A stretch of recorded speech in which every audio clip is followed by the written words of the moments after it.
Hello, everyone. Welcome back to another episode of Impact. This is Niharika, a third year student from Electronics and Communications Department. And we all are fascinated by the term space.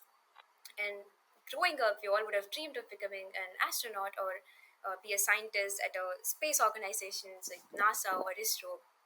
And today we have with us a very special guest, Mr. Edward Rockers, who is Chief Knowledge Officer at NASA. He has 17 years of experience being an advisor to the senior leaders at NASA. He's also visiting faculty at Indian School of Business, Hyderabad, and he's also the founder of Major Enterprises. Welcome, sir. Thank you so much for taking time out of your busy schedule for this interview. Glad to be here. Thank you. Thank you, sir. So, my first question is that I've read that when NASA first approached you, neither NASA and not you did not exactly know what a chief knowledge officer would do.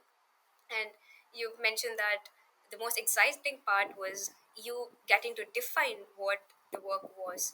So, in your words, you've mentioned that a chief knowledge officer's role is to ensure that knowledge of the organization is being utilized as effectively and efficiently as possible. So, in general, when it comes to any organization, is this role very, how important is this role? It can be in industries or academic institutions. So, yeah, the role of making sure you learn from the things that you're doing is critical. But it takes on different forms and shapes in different organizations. So at NASA, it was a bit unique. They had not done this before, officially or formally. So that was why the role was pretty much undefined. But most organizations have some definition to what they mean by that: collecting information, sharing information, creating databases and learning systems, and ramping up training organizations, recycling material inside. There's lots of ways you can go about doing that, and they all have good outcomes or good possibilities. There's not just one size fits all. Is what I'm saying. But you need to figure out how it fits the organization. So I had to figure out what's going to fit NASA, the way they work, the way they do the work they do, in order to be able to try to make some difference in this area for their learning from their projects and utilizing their knowledge. Yes, sir. Thank you, sir. So you have worked with many startups, many organizations approached you for suggestions. And in the recent NASCOM conference where I met you, you've mentioned about this vicious cycle where investors, they look for customers who believe in the project or the product when it comes to space startups. And the customers will only believe in that space product or service when there is a proof that it will work. And for the companies to actually show the proof, they need investors. So, like, how do we come out of this vicious cycle and boom? When will the startups in space boom? So it is. You accurately described what we talked about, and I talked about that with a number of space startups in India. And the driving force really is because space startup requires a large amount of capital. If you're just building a phone app, I mean, you can sit in your kitchen, a computer and develop the app. I mean, two people online. If you're building a satellite, you need laboratories and equipment and sound clean rooms and communication networks, not to mention a rocket to launch it into space. It's very expensive. What companies do to try to get started, which makes it challenging, is you either need a very large partner, which is one of the things I was suggesting in this talk. So legacy companies, large companies that have a lot of projects and money and research should really be sponsoring small startups, maybe four or five, six of them. They don't know which one's going to succeed, but invest in them. And they're doing some of this. They are doing some of this. And provide the money and then also the facilities they need in order to actually try and test and build these things. The other solution, of course, is government provides research money, so it provides some seed funding for likely startups to develop certain specific technologies, build a certain kind of detector, a certain kind of satellite, a certain kind of box, a certain kind of communication, and fund three or four companies, to go do that, so they don't have to risk that research money on a very unproven idea. And only the one that works will actually go forward. And of course, the third opportunity is you have your own money. So if you're Elon Musk, a billionaire, you have your own money, spend your own money. And those are really the sort of three options that need to happen. I'm arguing really the government needs to do some, but can't do all. Industry needs to step up and do some. And I think working together, there's plenty of money to fund these space startups and get them going in India. Yes, sir. So, from a student point of view, like you, when if I have a startup idea of a space satellite or a product, and I do not have any business knowledge, being a high school or college student, so should I just go ahead, get into the startup and learn along the way, or should I wait so I can gain the business knowledge so this I can establish the startup and then launch it as a startup? And this might risk because it might risk because if the technology is advancing and if the idea is still, and it might get old in a few span of time and a few years, right? Mm-hmm. So which would be the better option? So, what I would actually suggest would be so if you go back to my previous comment, certain universities that have aptitude, the government should look to put some money and industry as well and fund some, I mean, seriously fund, $1 million, $2 million, $5 million for some research work done at universities where they could develop prototypes and use students to help develop them. And this is how we do it in other countries. And if you do that, universities get sort of an expertise built into their institution. If you're a young high school student who wants to do space work, the first advice is go to a place like Chennai Institute of Technology where they're working on space things and take some classes and work with those professors and those student groups who have that sort of environment going. That's the best way to find. So that's why the government needs to create those environments in our research institutions so aspiring students can go to those places and actually have a chance to do research and study and prepare for a career in space technology. It's too hard to do it by yourself, especially space Yeah. technology. It's too difficult. Those routes are very, very, very difficult. We need to create this ramp through universities' research and projects. Maybe the exposure regarding this is also to students is also less when compared to the usual startups.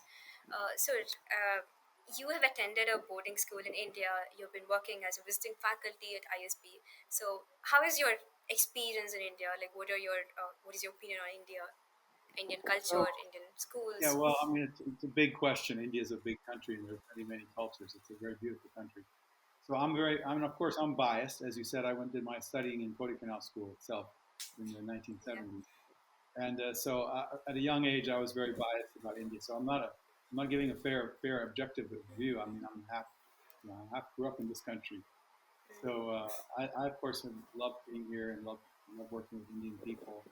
I love seeing the opportunities and potential that the people in the country have. They have created in 50, 60, 70 years with this country. It's really amazing. And to watch it develop, even the 50 years I have been involved in coming to India from early 1970s until today. I mean, India has changed so much and become so much vibrant and so much potential. And see so many young people like yourself studying things and can do really anything you want to do in the world. You could go try, right, and make an attempt at. And that's so amazing, and that's just beautiful for me to watch. I mean, of course, I love the culture and the people here. Seeing the Okay. potential that's Thank you. grown over 50 years is just really amazing. And that's a beautiful opportunity for me to witness. Oh, thank you, sir. Uh, you have worked for 5 years in the relief work in the war torn Southern Lebanon. So, Hmm. can you tell us more about it, like the conditions and what kind of work was it?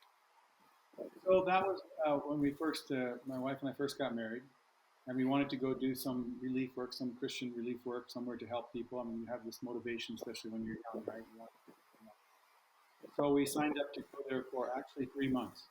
It was a volunteer, like, go for a volunteer 3 months, just do some good work and then move on, right? That was kind of the idea.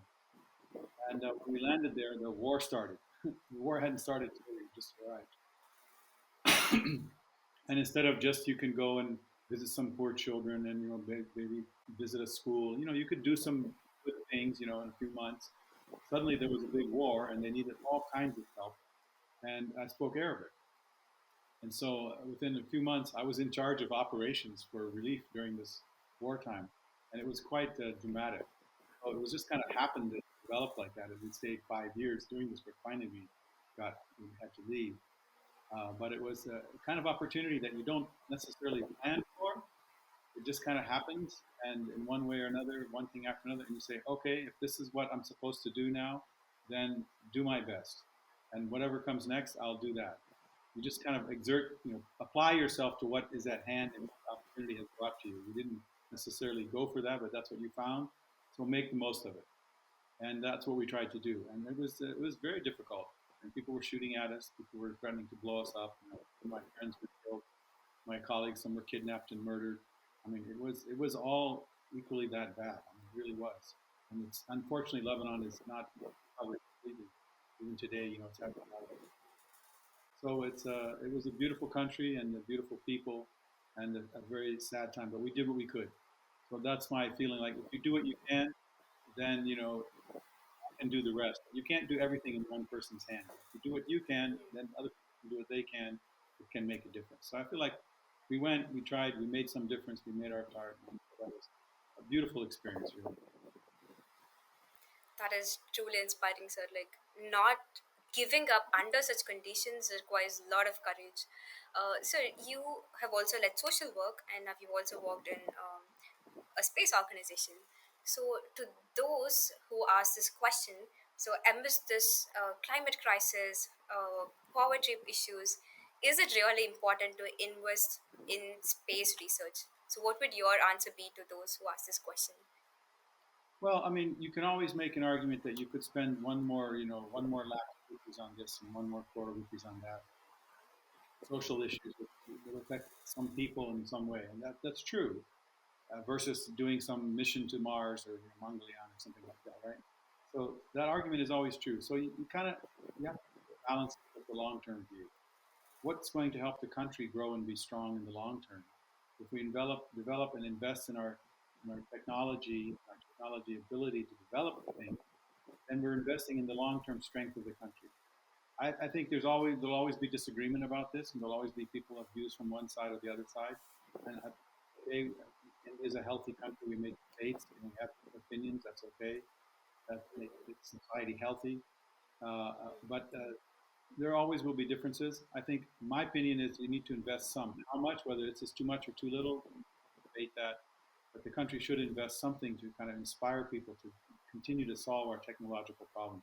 A lot of things came from space work. It's difficult to draw a direct line. Oh, this mission cost X scores and it led to this health development. The line is not so straight. It's sort of by developing things here, technology improves, and over time things happen. You can point to some benefits. It's always a difficult argument to say this particular batch of money was spent and it saved such and such lives. Whereas in the social welfare program, it's a little more direct. You can say we fed so many mouths, we fed so many hungry people. So it's a difficult conversation, and I understand people who are on both sides have different opinions. That's okay. Yes, sir. So now, as more and more space startups are coming up, and some big space organizations like SpaceX, and all, so how will this affect the planet, the people, and the government? These private organizations, will this cause any trouble when it's not entirely under the control of the government? That's a really good question. I wouldn't have the answer. If I had the answer, I would be in the UN or somewhere making big speeches. I don't Yes, think sir. people have the exact answer, and I think you're absolutely right to ask the question because there's a fair amount of uncertainty. Right now, people are even trying to find out, I mean, which government authority, even which department, I mean, even has the authority to tell Elon Musk he can or cannot launch his rocket. I mean, who has the authority? No one knows. We haven't done this before, Yes. so they're figuring it out. Right. That's one level of complexity. Another level is what about between one country and another country? So you say you can launch it in your country. You say you can't. Okay, so I'll just take my rocket to another country and launch it from there. Right. Yeah. So I mean, the world doesn't have one answer, and I don't think it will have for a while. There are some hopeful signs. So there have been. So if you look at the research, for example, that's done in Antarctica, nobody technically owns, but is a very big resource for the whole globe, right? The ice, the climate of Antarctica affects the globe. And so they've tried to work some cooperations and things, and I think there might be some benefits to think about how did we do that? How is that working? Can we apply some of those lessons to space in a way that will actually be beneficial for the long term? Yes, sir. So now space research is kind of considered as a reputation and like power of a country. So they also influence the military and the weapons. So how is this gonna influence the world? Like a country with very strong space organizations or research, will it be the most powerful? I don't know if it'd be the most powerful. That's a different question because there's completely different applications of space that are for defense and military versus just exploration and science and technology. They sometimes overlap, not always. Sometimes I think we can get it carried away with different countries having different priorities. So some places have higher priorities for their defense and military. They're more nervous, they feel more threatened, or some other reason. Other places are more interested in the technology and the science and the development. I think there'll always be both. The question is whether we can keep a sort of a containment on the military aspects of it carried away and people start blowing up satellites left and right, and that kind of thing, which would destroy both space and perhaps cause a really bad effect on it. Yes, sir. So, so you've done some extensive research on near miss events. So, usually, when a project is very successful, it's very difficult to identify such near miss events. So, people don't pay attention to it once it's successful. So, how do you recognize and work on such near miss events in general, like all walks of life? So what we did at NASA, which I can comment on, is these projects are fairly long, multi-years, 5, 10 years even at a time. So what we instituted was an idea that says, if you wait till the project is finished, completely over and launched, and try to do some look back, retroflexion, it's going to be very difficult to see accurately what you were doing. And so you will miss a lot of these near miss lessons you might have gotten, things that happened along the way. So what we instituted was a thing called pause and learn, which basically says every so often, few months, several times, it wasn't fixed in time, rigorous thing, but every few months in time, once or twice a year at minimum, you get your team and you sit down and you say, what have we done? Why have we done it? What kind of decisions have we made? And sort of document it. Now, documentation is loose. We would make drawings or diagrams, loose note, not a big formal report. We want to burden the project with making a big formal report every few months. They do that all the time, but just a sort of snapshot, if you will, of what things we're going through and what we're doing. And then you have these look back documents to say, at that time, this is what we were doing. You can see how the trajectory goes of your decisions and your pattern. Without that, it's very difficult 5 years back to look back and say, you good decisions you made and they all look good. If it was bad, then, oh, well, we made mistakes. It was good, well, we did everything right. And so you miss these near miss things and the lessons you can get from it. And it actually increases quite a bit. Because when you have these pause and learns, people start sharing. Well, yeah, we almost had a thing that this went, and we almost went wrong completely with this design, but we were able to fix it, and the mission went on and succeeded. And those parts get embedded in the history along with the success. That makes it more robust, more able to learn. Yes, sir. So, throughout your journey from the education to NASA, now major enterprises, so what all do you consider as achievements? And now, after retirement, so what do you want to achieve more? Like, what do you aspire to achieve now? So one of the things I did at NASA was, in terms of documenting the stories, was I noticed that they weren't writing case studies on their own missions. So you can read case studies from universities that have published them. There are many around the world, especially business school cases. And people write them, rewrite them at ISB, write them at different colleges. And so I started writing case studies of NASA projects and putting them in their training programs. So, you should use these for your own training programs. And I wrote probably more than 60 case studies that they use internally to help train their people. And I realized that this is a huge legacy of learning from their own missions that they can continue to use. And so I like doing that, and that was one of the things I'm sort of happy that I was able to do. And of course, I applied the same thing when I came to the Indian School of Business and started teaching here. I started writing case studies about Indian companies and Indian ventures, saying these are things that Indian MBA students should learn and study because this is their environment. They should learn these, and they should use them as examples and models. Because people should be coming to visit the class and talking to students and inspiring them. And so I'm still teaching in retirement. I retired from NASA, that's true, from the full-time work. I still like teaching. And I especially like teaching in India, teaching the cases that are about Indian situations and seeing what we solve and what we have yet to solve. Yes, sir. So your work usually it requires a lot of attention to details. So during that process, it might go on forever. Like even when we're doing other works, you might still like be thinking about this. So how do you find time for yourself? And when you do, what your hobbies or like what do you do when you could find time, which is apart from work? Well, you have to find time. That is difficult. So I use a piece of advice my wife gave me. She gives me often, actually. You don't need to set aside an hour to do something fun. Take 10 minutes. So I was learning how to, some 10 years ago, I wanted to learn how to play saxophone. If you look on my website, you'll find pictures there. As I wanted to play saxophone. I never played when I was young. So I said, okay, I'll practice. I'll learn. So I didn't have hours and hours to practice, but I wouldn't practice and I would be frustrated. I'm not making any progress. Having this is what I wanted to do for a hobby, but I'm not making progress. She would say, just go practice for 10 minutes and go back to it. So anybody can do something for 10 minutes, and so for 10 minutes, it's sort of an expression that you won't do because you don't want to take an hour, like exercise or reading a book or doing something else. But if you take 10 minutes here and 10 minutes there adds up. Pretty soon you're doing something you're having a good time. So I gave up saxophone. I couldn't play anymore. I had an injury to my hand. And I've been playing piano. So I bought an old piano. Now I play piano. She says, I don't have time to practice. It's 10 minutes, 10 minutes. Practice for 10 minutes and you'll see a difference. That's kind of one of the tricks I use because 10 minutes is a lot better than zero. So if you have to spend, whether it's spending 10 minutes with your grandchild or 10 minutes on the phone calling your parent, or 10 minutes doing exercise, or 10 minutes reading a book, or 10 minutes playing an instrument or practicing something that you're personally interested in, those add up over time and you really can reap the benefit. I think her advice is very good. That's what's helped me the most. Yes, sir. So, my last question. So, if you have could give one suggestion to each of them, students, and then entrepreneurs or industrialists, and the third is government. So, what would it be to each of them? So, students, I would say, uh, write down the things that interest you.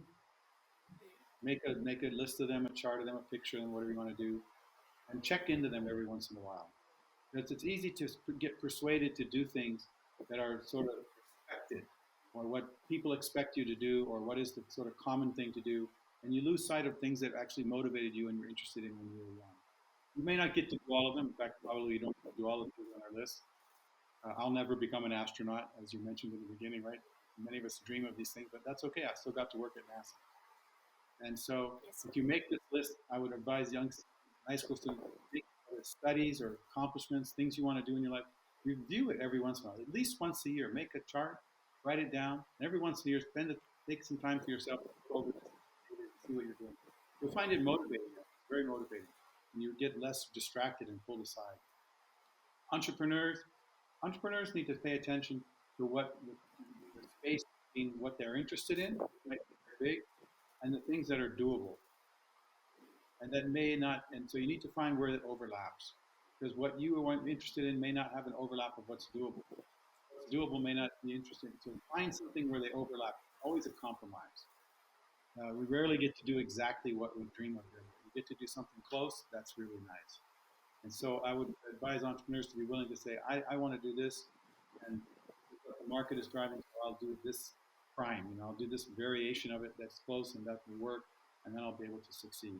You get too hung up in your own idea, as has to be exactly the way I conceive it. It may or may not ever come to fruition. Government, I think people, since I worked in the government for a long time, government people need to know who they work for, and I think many do. Really, they do. And so there needs to be a little bit more boldness, I think, in terms of government to say it's okay. We need to lead the charge of what needs to happen to set the policies, like I said, the research agenda for university, and take some bold steps. Government tends to lag a little bit. They're cautious, and there's good reason for that. You don't want the government running amok, but at the same time, kind of changing times and investment for the future of space, we probably need some bold steps, to be taken to sort of make the space technology sector in India really get moving. And I hope they do some bold steps in the near future. Thank you, sir. Thank you so much. Now I have some personal questions. So I've been running this student club for a few months now, and the vision of this club is to bring students closer to the industries or what is actually happening in the world out there. So not just limited to the books or the lectures that are taught in college. So Mm-hmm. I've been working on it, and like, do you have any suggestions? Like, how can I take this forward, or where should I? What are the details that I should be working on? Well, you seem to be doing a pretty good job, talking to people. Questions are very, very insightful. So clearly you're doing Thank you, your sir. homework. Uh, I think you need to ask people who come on this podcast, how they made their decisions in life. It's easy to talk about their big accomplishments. Oh, you did this, you achieved that, you achieved that. But that seems so distant to students. They're starting out. They're just Yeah, fresh. They're just trying to decide their courses and what major they're going to subject they're going to study, and then find their first job. And they're not solving global hunger and whatever and making big remarks. They may have dreams, but they need to get started.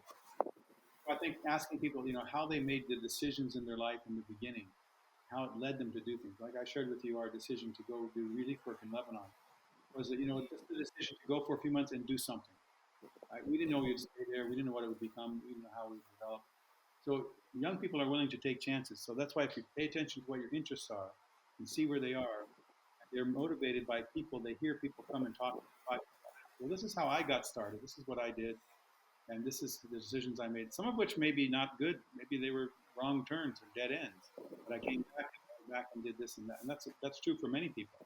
They start one way and go another way. I think that would be more inspiring to people than hearing about their accomplishments when they're 50 and 60 and 70. Which is another phase of life. That's for us old people to yeah. sit around and talk about in some big conference forum. We need more young people who see what they're actually doing. Thank you, sir. So my second question is that I have been working on like there are a lot of clubs to improve public speaking for students. And engineers, as nowadays AI is replacing most of the sitting 9 to 5 jobs, and now we need people who can manage, who can create, who can come up with ideas. So when how do I incorporate these skills? Because when I read about how your work on the art of solving complexities, so this is something that is required for everyone, even to engineers. So so certain things like this, what else should be incorporated in the college institutions, or at least I would like to bring it as a club or activity Hmm. to them. So what have been involved? Yeah. So one of the things I encouraged engineers to do, working at university still, was make sure they spend some time on their public speaking skills. There were Hmm. clubs that did that, Toastmasters, other clubs that specifically focus on those skills and practicing. And I highly encourage them to do that because as a group, stereotypical, but as a group, they tend not to be so good at speaking out. One of the biggest things that's missing is confidence. And so this is really a difficult thing to teach, but it's highly important. And I think it's not going to go away as a need. People who can speak very confidently, that they know what they're talking about, that inspires other people then to make changes and move. And that's of course what I'm describing as leaders, right?